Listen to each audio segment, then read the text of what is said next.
ఈ సంస్థ ఆధ్వర్యంలో మిత్రులు ఉప ముఖ్యమంత్రి వర్యులు శ్రీ బట్టి విక్రమార్క గారు రాజీవ్ గాంధీ సివిల్స్ అభయహస్తం కార్యక్రమం ఏర్పాటు చేసి తెలంగాణ రాష్ట్రం నుంచి ఎన్నో కలలు కంటూ ఉజ్వల భవిష్యత్తు కోసం తమ తల్లిదండ్రుల తమ రాష్ట్రం యొక్క ఆకాంక్షలు నెరవేర్చడానికి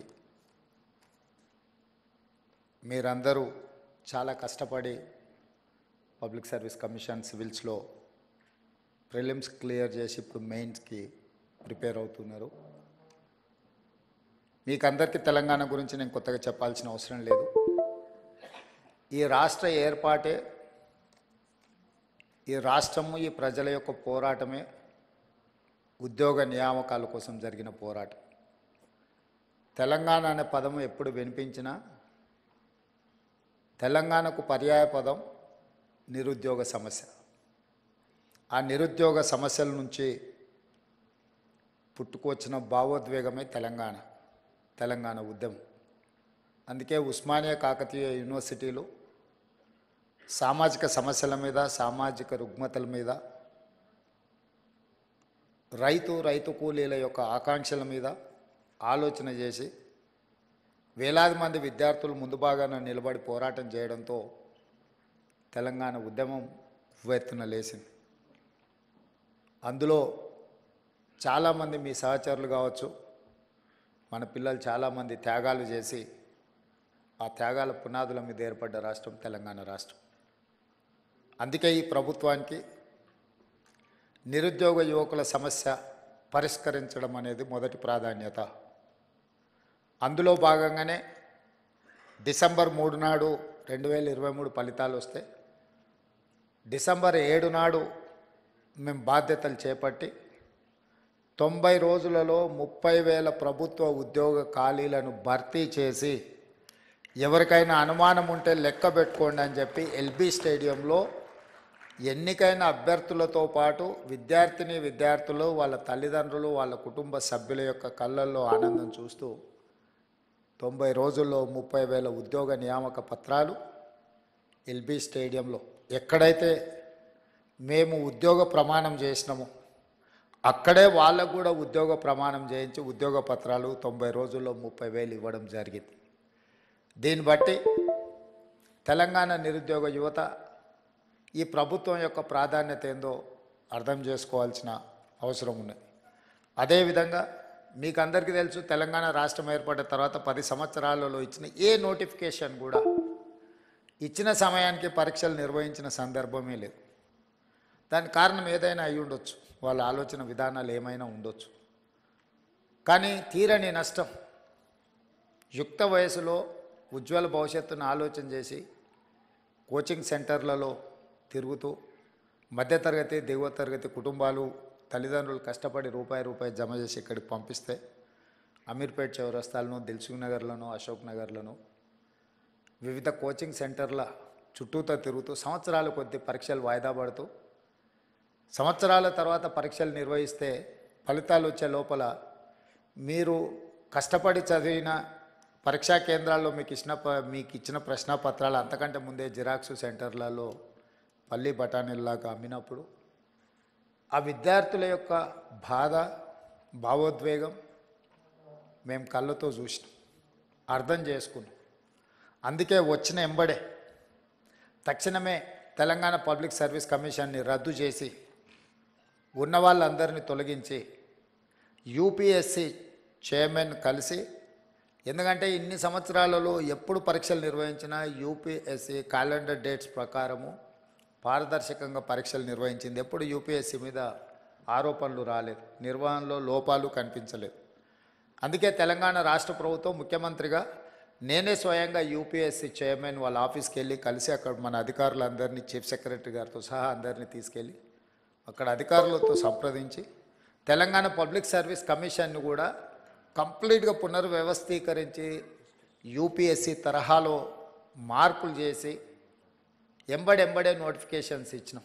ఆ నోటిఫికేషన్లో భాగంగా గ్రూప్ 1 ప్రిలిమ్స్ కంప్లీట్ చేసినాం, మెయిన్స్కి ఇప్పుడు ప్రిపేర్ అవుతున్నారు. నిన్నటి నుంచి డిఎస్సి పరీక్షలు నిర్వహించడం 11,000 పై పోస్టుల వాటి పరీక్షలు నిర్వహణ మొదలైంది. Group 2 and group 3 November and డిసెంబర్లో పరీక్షలు నిర్వహించడానికి పిల్లలు సహేతుకమైన ఆలోచనతో గ్రూప్ 2 అండ్ 3 సిలబస్ సేమ్ ఉంటుంది. మేము ఇప్పుడు డిఎస్సి పరీక్ష రాసినంబడే గ్రూప్ 1కు ప్రిపేర్ అవుతాం. మళ్ళీ గ్రూప్ 2 ప్రిపేర్ అవ్వడానికి కష్టం అవుతుంది అని అంటే వాళ్ళు చెప్పిన సమస్యలో కొంత విషయం ఉన్నది కాబట్టి మా బట్టి విక్రమార్క గారు ఎంబడే public service commission chairman Mahender Reddy గారితో మాట్లాడి ఈ విధంగా విద్యార్థులు లేవనెత్తుతున్నారు, ఇందులో కొంత విషయం ఉన్నది, మీరు ఆలోచన చేయండి అంటే తక్షణం పబ్లిక్ సర్వీస్ కమిషన్ కూడా గ్రూప్ 2 పరీక్షల్ని గ్రూప్ 3 పరీక్షలతో పాటు నవంబర్ అండ్ డిసెంబర్లో నిర్వహించడానికి ముందుకొచ్చింది. నేను ఎందుకు ఇవన్నీ మీతో పంచుకుంటున్నా అంటే ఇవాళ ఈ ఎగ్జామ్స్కి అంతా ప్రిపేర్ అవుతున్నదంతా మీ సహచరులు, మీ ఏజ్ గ్రూప్, లేకపోతే మీ బంధువులో మీ ఫ్రెండ్సో, మీతో పాటు సేమ్ స్కూల్లో కాలేజీలో చదువుకున్న వాళ్ళు. ఈ ప్రభుత్వానికి మొదటి ప్రాధాన్యత నిరుద్యోగ సమస్యను పరిష్కరించడము. నిరుద్యోగ సమస్యను పరిష్కరించాలంటే ప్రభుత్వం మీద వాళ్ళకు విశ్వాసం, నమ్మకం ఉండాలి. ఎస్, ఈ ప్రభుత్వం పరీక్షలు సరైన సమయంలో నిర్వహిస్తుంది, సమర్థవంతంగా నిర్వహిస్తుంది, సమర్థులైన వాళ్ళను ఎంపిక చేస్తుంది, సామాజిక న్యాయాన్ని పాటిస్తుంది, SC ST OBC reservations and women reservations అన్నిటినీ పకడ్బందీగా అమలు చేస్తుంది. ఎవరు ఎలాంటి ఆలోచనలు కానీ అపనమ్మకాలతో ఉండాల్సిన అవసరం లేదు అనేది ఆ భావన రావడానికే ఈరోజు పబ్లిక్ సర్వీస్ కమిషన్లో సివిల్స్ మీరు ఎగ్జామ్స్ రాసిన వాళ్ళు ఎవరు కూడా ఎగ్జామ్స్ నిర్వహించిన సంస్థ మీద ఎవరు ఆరోపణలు చేయలే. ఎందుకంటే ఆ సంస్థ మీద మీకు నమ్మకం ఉంది కాబట్టి మీ కాన్సన్ట్రేషన్ అంతా, మీ ఫోకస్ అంతా మీ ప్రిపరేషన్ మీద ఉంది.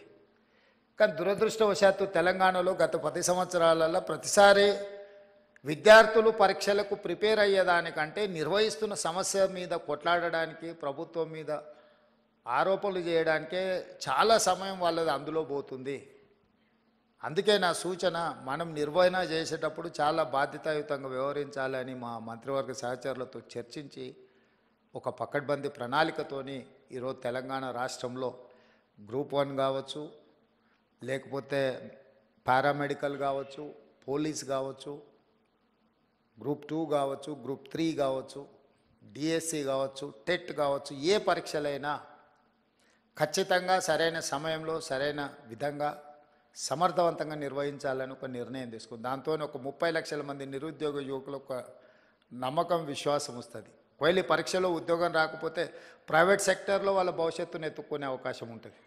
నిర్వహించకపోవడం వల్ల, ఆలస్యం చేయడం వల్ల ఈ పరీక్షలు రాయాలన్న ఆలోచనతో లైఫ్లో అత్యంత విలువైన కాలాన్ని వాళ్ళు కోల్పోతున్నారు. తెలంగాణ రాష్ట్రం వచ్చినప్పుడు 20-22 సంవత్సరాలు ఉండి ఎగ్జామ్స్కు ప్రిపేర్ అవుతున్న పిల్లవాడు 10 సంవత్సరాలు 32 ఏళ్ళు వచ్చినా పరీక్షలు రాయలేకపోయిందంటే అతని లైఫ్లో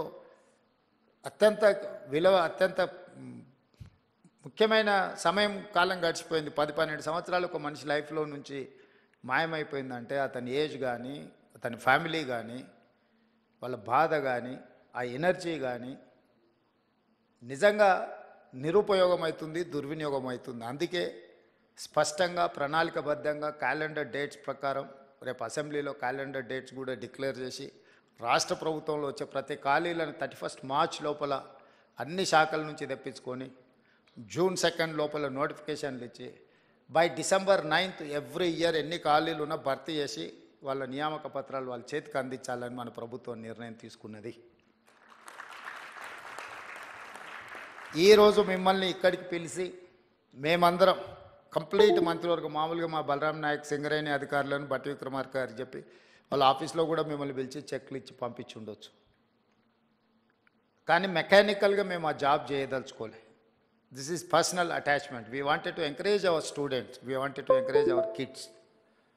why? Because we have depended on youth. So మిమ్మల్ని అందరినీ ప్రత్యక్షంగా ఇక్కడికి పిలిపించి మిమ్మల్ని కలిసి మేము ఇచ్చే ఈ టోకెన్ మీ అవసరాలను పూర్తిగా తీరుస్తుందని నేను చెప్పను.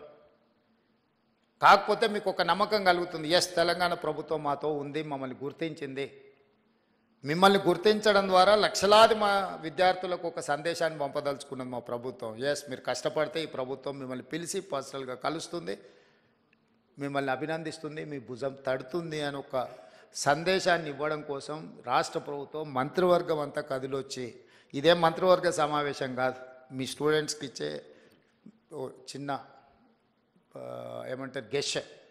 అయినా ఎందుకు ఇంతమంది మంత్రివర్గ సహచరులందరినీ ఈరోజు ఈ వేదిక మీద కూర్చోబెట్టినామంటే, మీ ద్వారా తెలంగాణ రాష్ట్రంలో ఉన్న నిరుద్యోగ యువకులకు ఒక నమ్మకం, విశ్వాసం కల్పించాలనేది మా ఆలోచన. ఇది మా బాధ్యత.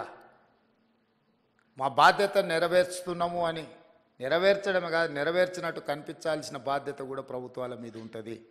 అందుకే ఈరోజు మిమ్మల్ని అందరినీ ఇక్కడికి పిలిచి సింగరేణి సంస్థ ద్వారా మీ చదువులకి అంతో ఇంతో సహాయం అవుతుంది. ఇందులో చాలామంది డబ్బులు అవసరం లేని వాళ్ళు కూడా ఉండొచ్చు. కాబట్టి ప్రభుత్వం వైపు నుంచి మిమ్మల్ని అభినందించడానికి ఇది ఒక మంచి మార్గంగా ఆలోచన చేసి ఈ కార్యక్రమాన్ని ఏర్పాటు చేసినాం. తప్పకుండా ఇక్కడికి వచ్చిన 41 మంది విద్యార్థులు అందరికందరూ సెలెక్ట్ అయ్యి మళ్ళీ టాప్ ర్యాంక్ తీసుకొని తెలంగాణ స్టేట్కే, తెలంగాణ ప్రజలకే, మన వాళ్ళకే సేవ చేయడానికి ఇక్కడ సర్వీస్లో జాయిన్ అవుతారని ఆశిస్తూ, కష్టపడండి.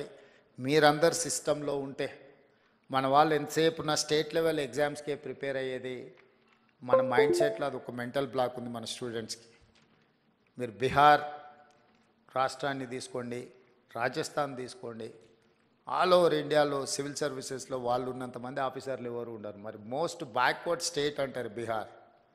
మోస్ట్ బ్యాక్వర్డ్ స్టేట్ నుంచి ఇంతమంది ఐఏఎస్లు, ఐపీఎస్లు, ఐఎఫ్ఎస్లు, అదర్ పబ్లిక్ సర్వీస్ కమిషన్ నుంచి వచ్చే పెద్ద పెద్ద ఉద్యోగాలలో ఎందుకు సెలెక్ట్ అవుతుందంటే వాళ్ళంతా ఫోకస్ పెట్టి జాతీయ స్థాయిలో ఉండే ప్రతి అవకాశాన్ని అందుకోవాలని వాళ్ళు ప్రయత్నం చేస్తున్నారు. బ్యాంకింగ్ సిస్టమ్ కూడా చూడండి, రైల్వే రిక్రూట్మెంట్ బోర్డులో చూడండి వాళ్ళ పర్సంటేజ్ ఎంత ఉంటుందో. వెనుకబడిన అని చర్చ జరుగుతున్న బీహార్ నుంచే అంతమంది సెలెక్ట్ అవుతుంటే, అభివృద్ధిలో ముందు భాగాన ఉండి హైదరాబాదు నగరం ఉన్న తెలంగాణ వాళ్ళకంటే ముందు భాగాన ఉండడానికి అవకాశం ఉంది. కాకపోతే అవకాశాలను అందిపుచ్చుకొని మనం ఫోకస్డ్గా ఎగ్జామ్స్కు ప్రిపేర్ అయితే సాధించవచ్చు. మీరందరూ ఆ సర్వీస్లలో ఉంటే తెలంగాణకి ఎక్కడున్నా కూడా సహాయం చేయడానికి ఉపయోగపడతారు. ఈ రాష్ట్రానికి అవసరమైన నిధుల కోసం కేంద్ర ప్రభుత్వాలతో, ఇతర రాష్ట్రాలతో సంప్రదింపులు జరిపే ముందు, ఏదైనా నివేదికలు ఇచ్చే ముందు మీలాంటి వాళ్ళు దేశంలో నలుమూలల ఐఏఎస్ అధికారులుగాను, ఐపీఎస్ అధికారులను, ఇతర ఉన్నత అధికారులుగా ఉంటే మన రాష్ట్రానికి మనం చాలా చేయడానికి అవకాశం ఉంటుంది. మీ భవిష్యత్తే కాదు, మీ గెలుపులో రాష్ట్ర భవిష్యత్తు కూడా ఉన్నది. మీరందరూ సెలెక్ట్ కావాలని మనస్ఫూర్తిగా మిమ్మల్ని అభినందిస్తూ, ఇంత మంచి కార్యక్రమాన్ని ఏర్పాటు చేసిన సింగరేణి సంస్థలకు, ఈ కార్యక్రమంలో పాల్గొన్న మా మంత్రివర్గ సహచరులకు, పార్లమెంట్ సభ్యులకు, శాసనమండలి సభ్యులకు, ముఖ్యంగా సింగరేణి ప్రాంత శాసనసభ్యులు అందరికీ, మా చీఫ్ సెక్రటరీ గారికి, మా అధికారులందరికీ కూడా మనస్ఫూర్తిగా అభినందనలు, ధన్యవాదాలు తెలియజేస్తూ సెలవు తీసుకుంటున్నాం మిత్రులారా. Thank you sir.